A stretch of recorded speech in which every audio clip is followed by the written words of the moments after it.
Welcome to Real Life Matters TV, and I am Sweet DBoss, and we have here in our presence Kenneth Toppin from Century 21. He's one of the top 10% of the real estate agents in Toronto in the GTA area, and I'm welcoming him here today. Hi, Kenneth. How you doing?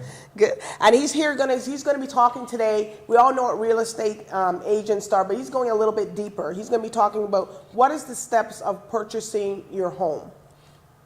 Okay, right on. Yes, okay, we're getting right into it. Get right into it. You know what? So, a step one when I work with my clients is really trying to, as a realtor, understanding what their needs are. Well, so, how do they find an agent, first of all? You know what? So, a lot of the time, they go through their own network, so through friends and family, or if they're online, through online advertising, they may go on certain websites, for example, and then you have pop-ups. So, online advertising is what captures a lot of activity as well. So 95% of buyers, they tend to look for homes online. So at times, if a realtor is advertising on that page, it may come through there. So you do a lot of advertising then? You have to advertise yourself a lot? Yeah, you have to advertise. So depending on what channel you're using, so social media in today's market is extremely viable. So my main choice is Facebook. So for okay. That's where I found you. Okay.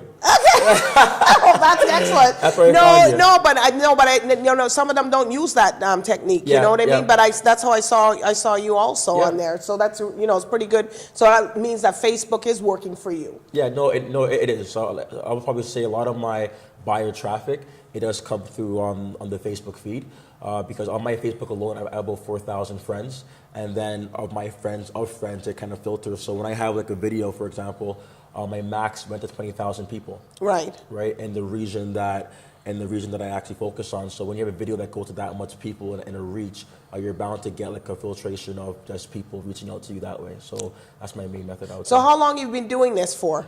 You know what? So I've been licensed since 2010. Wow. Yeah. However, I didn't jump in full time. Okay. And that's why the scariest thing when you want to, and anyone that wants to become a realtor in general, your first thought is, I have a career job. So I used to work at Rogers.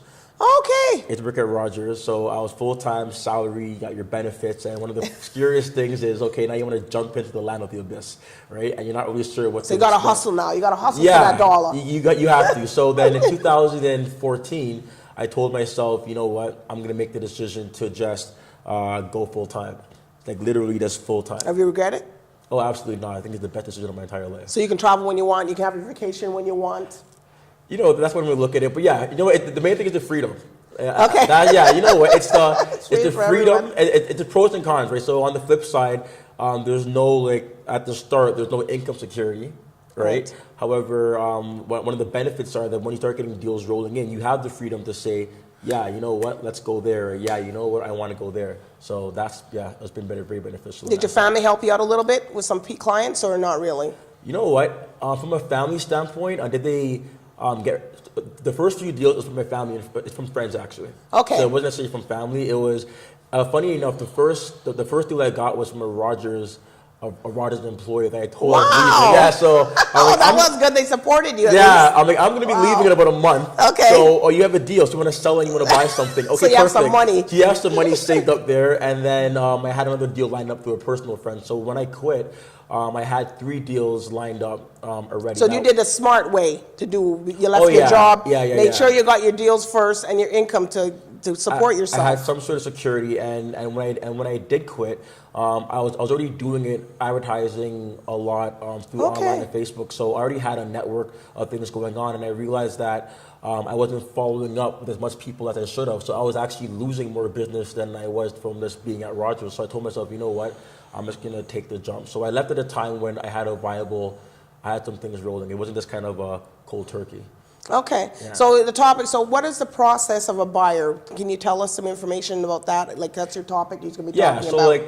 So holistically, the entire process is first you're going to look for an agent. Let the agent know what your needs are, right? After that, the agent should be letting you know what his commitments are to you. And you should be kind of telling your agent, you should be telling your agent what do you expect from them to make sure that you guys are. Because a lot of people watch these shows now on TV. Yeah. They got all these home shows. They got the real estate. They got all these shows. So do you get a lot of challenges? Does that challenge you a little bit? I do, because TV is TV. Yes. And I'll say TV is TV, and the reality is that it's nothing like TV. Okay. You know what I mean? TV shows the funnest part or the most enjoyable part, which is just looking for a house. And then you look for a house, and then you have options. And then you can sit back and you can say, I like A, B, or C. And then you like A, you just go and buy A, you walk away, and the show is pretty much done. But that's literally not what it's like. So when people come into the office, their first thing is, I just want to go and hunt for houses. And I tell them that's the easy part. Finding a house Is in the price range, right? Too. Right. So finding a house that you like in Toronto is easy, right? It's getting approved for it, winning it in a multiple offer, right? Buying it. Is that a big bidding war that they have here? It must be. Yeah. So that leads down. So the process, though, if you're looking to buy, as I said, so working with the group, understanding their needs. Right. First, getting an understanding of what their commitments are to you, and making sure you're synced. Third is now working with the bank, working with your mortgage brokers, just to make sure that what's your approval. Right. So what do you try to? What is your client like? Do they get new homes? You know, people say, "Oh, I want to get a fixer-upper." Yeah. And some of those fixer-uppers are in with the banks. You know, every client is different. Right. I have some clients that never would have bought the same home that a prior client did. For example, I had one client that specifically asked me for a fixer-upper. They said, I want a home that's a little bit below market value. I want to do it myself, so I want you to get me a home that's a fixer-upper. Okay. So, for example, the carpets were green.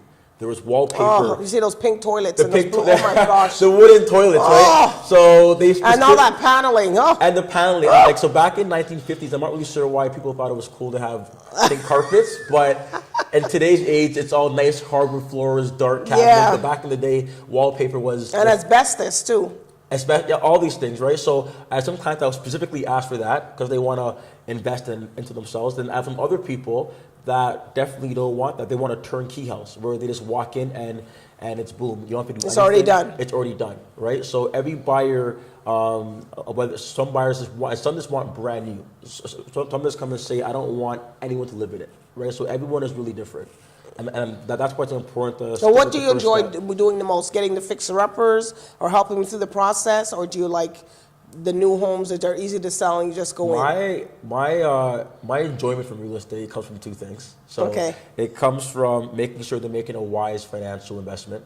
That's smart. Right? So making sure that when they buy and they look ahead, like say 2 years in the future, they can look and they can say, okay, I bought this for 400 and I'm seeing properties around my area selling for 450, 460.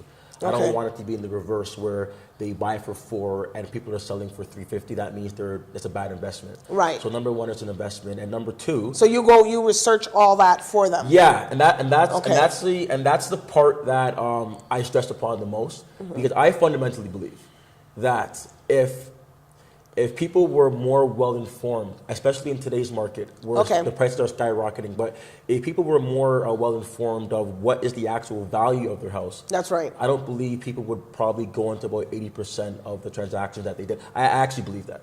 I mean, so you think that some of the houses are being over-appraised, or?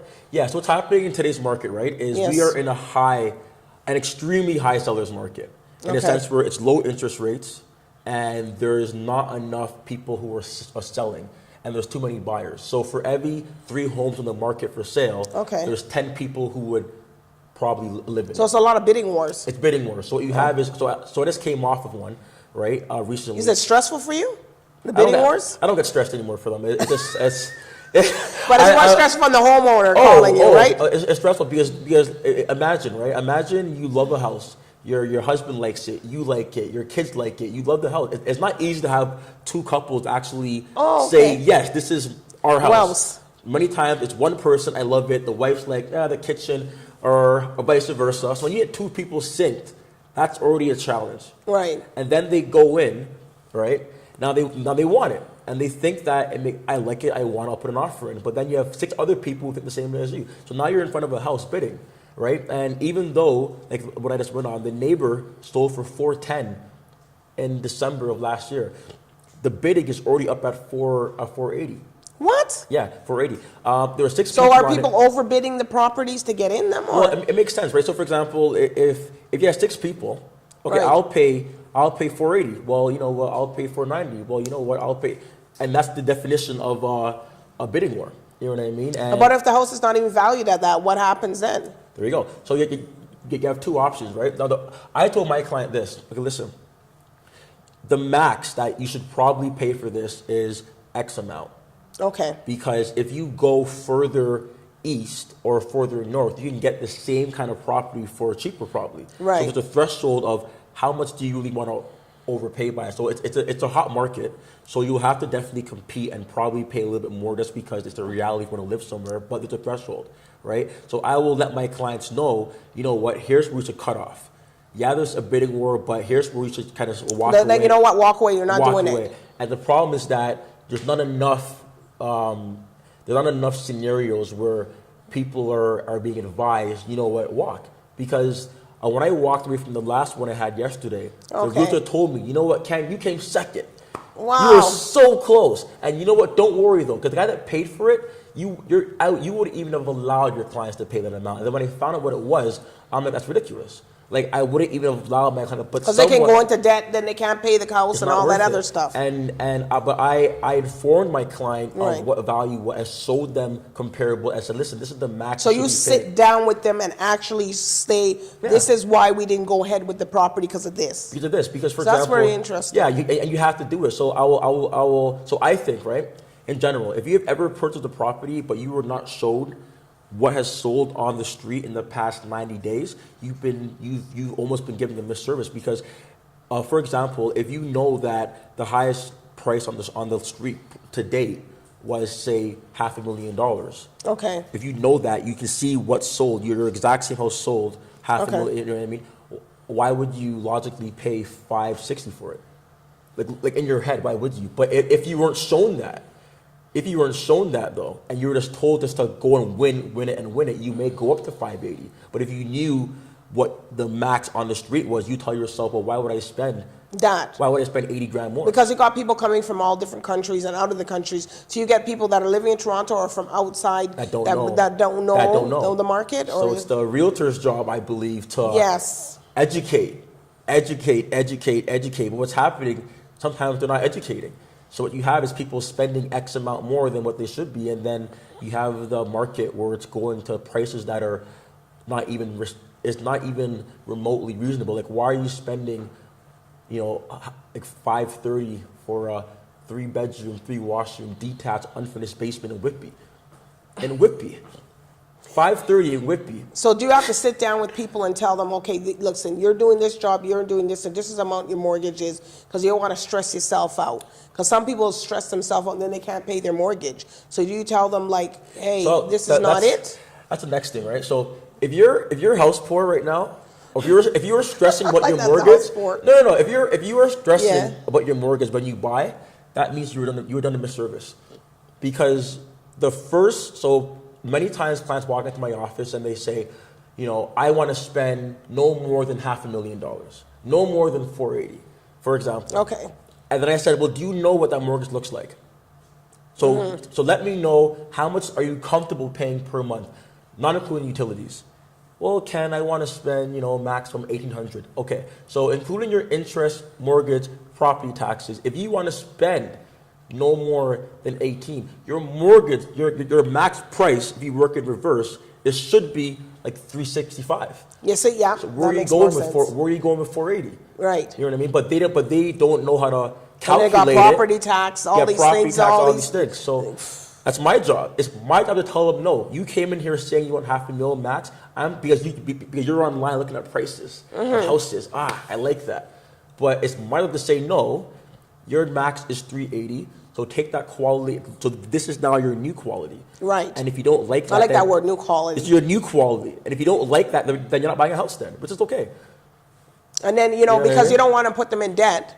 And then some of them don't understand you got to pay light, gas, water. There's all these things that come up. And then they have the car payment. Right. And also you have to work through that. Do you work through those budgets too, or you just focus just on the house? Right. So what I do is I will get a gist of what they want to spend per month. Okay. So that's the most important part. Like, what's your cash? Like, what do you want to spend per month on a cash flow basis, right? And once I figure that out, I can work in reverse and say, okay, well, based off of that, you should be purchasing no higher than X. Okay. You know what I mean? And then that now starts the conversation of, now I'm going to show you properties that fall within that criteria. You know what I mean? Because but what if you got people like Okay, they got 3 or 4 of them that come, and they're all putting their income together. Now, they got 4 people or 6 people. Yes, we're all going to make the mortgage, but they're not thinking about what if someone lose their job, this and that. So how do you tell them based on that? Oh, my cousin, he getting $1,200. One's getting $1,000. Yeah. One's getting maybe $700. So how do you deal with those people that say, oh, because you don't know, because some of them move out. Right. They don't all enjoy living together because Right. that's not everything's not all coffee and they're going in there's better roses. I'm very big on accountability. Okay. I have my commitments to you. My Right. commitments to you is that I'm going to give you a smooth transaction. Okay. I'm going to give you a financially sound transaction. Okay. Okay. When I ask you these set questions, can you afford X amount per month? Is that Right. within your budget? When you come and tell me yes, that's your accountability to say yes. So for example, if you're depending on your cousin, your brother, your aunt, your uncle, all to give you $400 per month. That's right. That's not really That's not advised. advised. That's I would say. No. Oh, it's a little risky. Or my B, mom and dad's gonna help me. Somebody's gonna help me. And my auntie Lou or something. Yeah, I'm like guys. I'll be wise. I mean, you don't buy into something with the expectation that you don't have it, but you kind of get it from someone else. That's just not a wise decision. So you advise them not to do that. Yeah, because here's the thing, right? There's the average realtor in Toronto does about 3 deals a year. 3 deals. Yeah, because most are part-time. Okay. So the average 2 deals a year. So a lot are doing 1 or 3. They're working full-time. No, they're working full-time somewhere, and they're only doing 1 or 3 deals a year. So I find what's happening a lot, and it's something that the real estate board is to look at, is when you have individuals that aren't doing a lot of production, they don't want to lose that one deal. That one deal is maybe 10 grand. That's all they're getting for the entire year. Wow. So they don't want to lose. So how likely is it for them to say, you know what, I don't think you should make this transaction?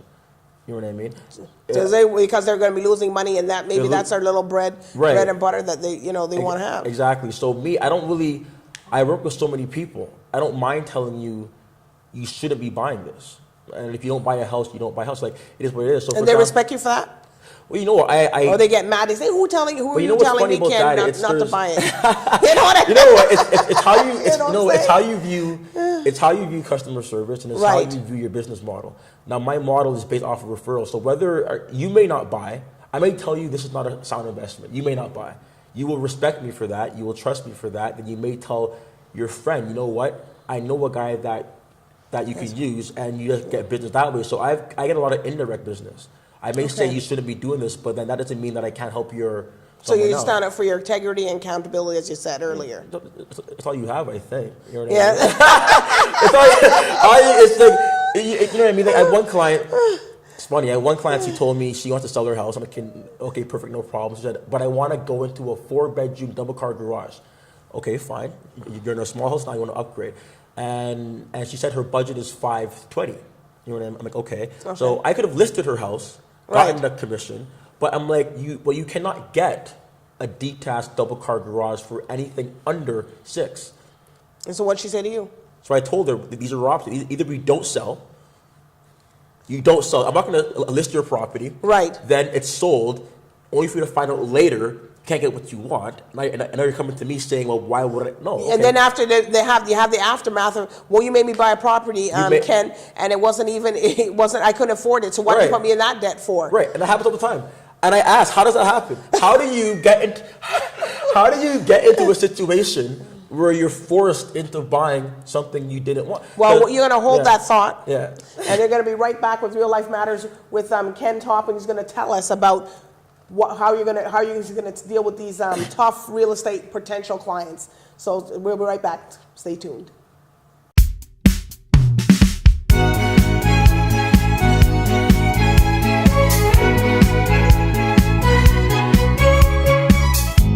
Real Life Matters is a power-packed, inspired show about real life matters that affect real life people.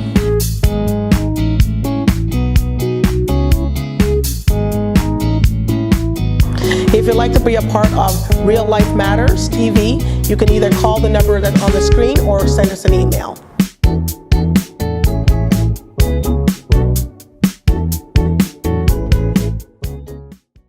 Welcome back to Real Life Matters TV, and I am Sweet DeBoss, and we're here with Kenneth Toppin, one of for Century 21. He's a top real estate, and what we were just talking about earlier about real estate buyers, what they need to know. But right now, we were going back into the topic, which was getting a little bit heated.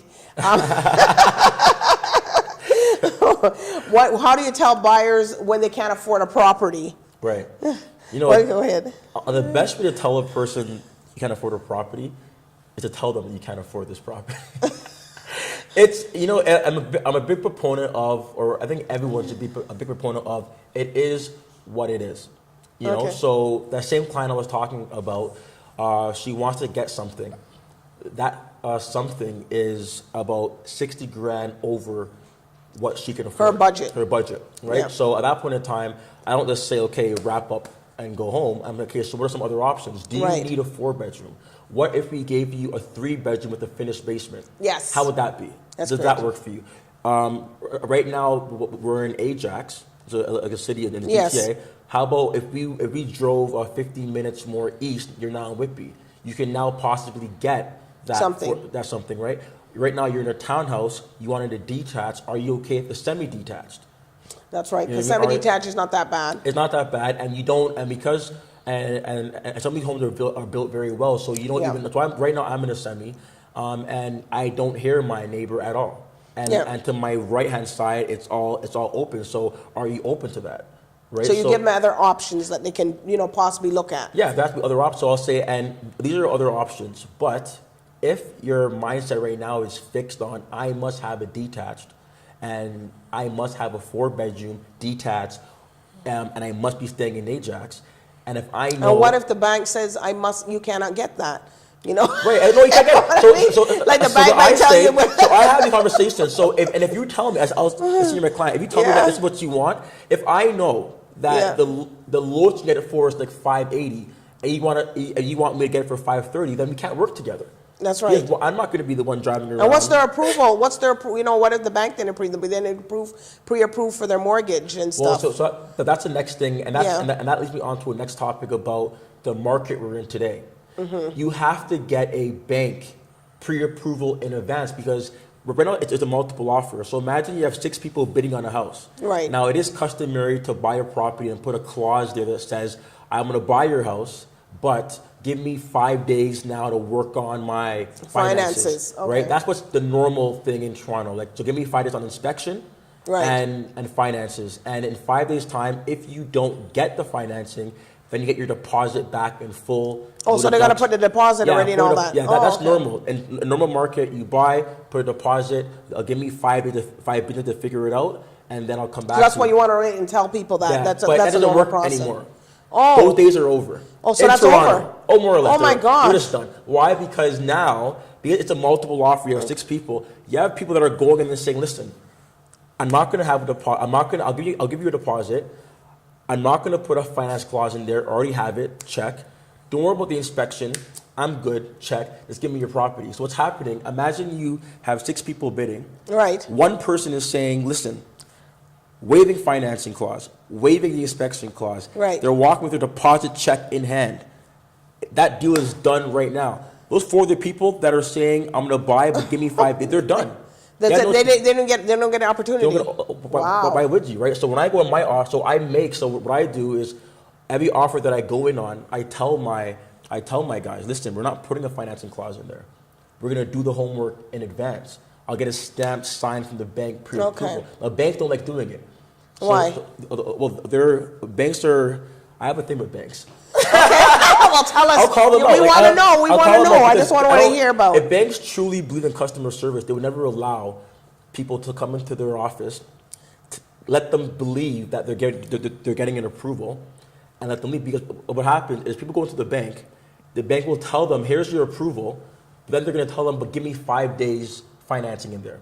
So what's happening is the bank is giving them a gist of what you're approved for. 5 business days, right? Yeah. So the bank is what the bank is not doing is they're actually not doing all the work that needs to be done to ensure a person is guaranteed to get that money. To get the money. So what they're saying, so they're going to walk in, they give a little approval, say this is the gist of what you're approved for. They say go on your way now and find the property, and when you do find the property, put a clause in there. And they do it that way because imagine how tedious it would be for the banks to go through all the work, and then for no reason, if that person doesn't end up buying a property. Okay. So it's just too much work for them, right? So yeah, but they got a lot of banks. They got a lot of banks today, and a lot of bank clerks. The banks, position it seems like still different today banks than just back in the day. banks just don't believe in putting in. And can I blame them necessarily? Well, imagine because they may end up doing so much work Right. for no reason because that person may not buy for a year. So they'd rather the person find the property. When they find the property for sure, then they like them to come back. But what I do is I actually tell the bank, no, listen, this is my client. You're gonna do the you're gonna pull their credit, pull their pay So stubs. you're involved in that whole process now. Well, my mortgage broker. Yeah. So, Oh, okay. Oh, so you got the best of both. I only use Okay. mortgage brokers, right? So I only use mortgage brokers, right? So my broker now, they'll do that work. They'll pull the credit, they'll pull the pay stubs, they'll do all that. They'll get a signed stamp from the bank saying, I guarantee you that if you buy for anything below the threshold, then I'll get you approved. So I know going in advance that I'm already good to go. So a benefits of that is you can potentially buy a property for less, because if your offer is say $495, with no financing, you're good. Let's say offer number one is $500,000. You're $5,000 less, but that guy at $500,000 is telling you I need 5 days to decide on whether or not I'm going to go through. So they're likely to take the $5,000 less and get the guaranteed sale. If my guys like their property a lot, if I'm not confident on the inspection, I'll actually call my guy to do a little pre-buy inspection, just to walk through, just to make sure that everything is sound. So on offer day now, I'm going in there waiving inspection and the financing, right? And then on top of that, I'm walking. So you're going above and beyond. This is above and beyond. Yeah. So you Kenneth Toppin, the real estate. Yeah. This is a good one. This is a good one. You have to. How else do you like? You have to literally beat. You have to beat 6 other agents. Yeah. You know well, I mean? you got the remedy. You know what I mean? He's got the formula, as they say. And then it's closing dates. I tell most of my buyers, just give them the close date that they need. Because, for example, a seller, they may have already bought a house, right? So their close date may be in 43 days. Okay. So even if a higher price offer wants to buy it, but they're giving them maybe a 30-day close or 90-day close, they're thinking, well, where am I going to be for the next... In that period of time where I'm going to live at. Right. So I tell my buyers, in today's market, now I like to be a listing agent. I like listings more, to be honest. I just like to sit there and market it, stage it, do all the photography, and sit with my client. Boy, this one's a jack of all trades. Kenneth Toppin, he's I don't a do lot it. of energy. I outsource. I don't believe... I'm a realtor. Yeah? I like to you talk. You need some help? I'm not a photographer. Because you can't do this all your life now. No, you're not all my life. But you're doing pretty good. If you're staging it, you're doing the mortgage, you're doing the selling. Wow. Well, no, again, it's like I'm organizing all of it. Right. I am, but I'm also I'm not a. I'm a big proponent of stick to what you know. You know what I mean? So, for example, I'm not a photographer. So why am I going into a house and taking pictures? Is that the you can best? hire some people we know. We have a few around at our studio. I'll pay a guy $120 that has those cameras that's right. makes the room Zoom look in. like, you know what I mean? You can call our production team. I have a stager. She's licensed. She's a stager, and I'll pay her to go out there. So you don't pick the paint colors and all that stuff. I have absolutely no say when it comes to how the house looks. I don't. Well, at least you know that you're doing the rest of it. But he's doing the majority of it. You know what I mean? Which is good. That's why he's in the top 10%. Because you have a lot of energy. Because you have to dealing with all these different people, different ethnics, what kind of kitchen they want, the window facing, the air blowing this way. If I'm sitting on the beach, if I'm sitting is the sun coming directly in me? You have to you have to be patient. Yes. Because every buyer has their own. Some people just need open concepts. Some people need. They just want a whole big place. That's it. Everyone has their own needs, but you have to be really patient. But that's the job. I love it. I know. Well, you obviously you love it because if you're doing all that impact and all those different, because you really you don't hear many agents talk like like how you're talking. So that's what Yeah. makes you unique, because Yeah. you're out there and you're putting and you're informing the people and you're telling them and you're giving them options that Yeah. you know, if you can't get this 480, look, your budget's not going to do. You're going to go down to 380, and that's a very smart move. Yep. And you know, it may not. A lot of people may say, "Oh, you know, your commission is cut." No, you're not, because you're going to stay in that house. They're not going to have a problem with the bank. Yep, They're yep. not going to have a problem paying their mortgage. Then they're going to send you more clients because you advise them correctly. And you know what it does. You know what, it actually bothers me. So like, everyone has their thing. You know, people litter. They just cringes. And my thing is, you know, why allow your client to spend 50, 80 grand more so you can make an extra commission? Like you're only making an extra, if you think about it, it's 2.5% normally. You're only making an extra $800. So why would you make a client spend an extra 50 grand so you can make 800, right? So that's kind of irks me, you know. And then my biggest thing though, it's about the transaction currently, but then how can you make the transaction like easier after the sale? So I have an option where I work with a moving company, right? And so my client right now, I'm organizing, so a part of everything. I have a company that's going to go and literally move her bed onto the truck, and after she's on the truck, she's going to drive it to her new house and upload it back into her house. So during the moving, we're going to be eating dinner. You know what I mean? And then also, right? So you got it all. We're eating dinner. But and then, you know, Kenneth, we're going to have to bring you back again because he's so informative, you know, and you will come back, right? And give us some more tips I will and topics. I think everybody's going to like it. You know, everybody here, this is Kenneth Toppin. He was for Century 21. You can call him. We'll have all the information for him on the reallifematterstv.ca, so you can reach him. You can ask him questions. He's available for you, and you can, you know, he's there. But anyways, that's all for now with Real Life Matters TV with Sweet DBoss. So see you next time.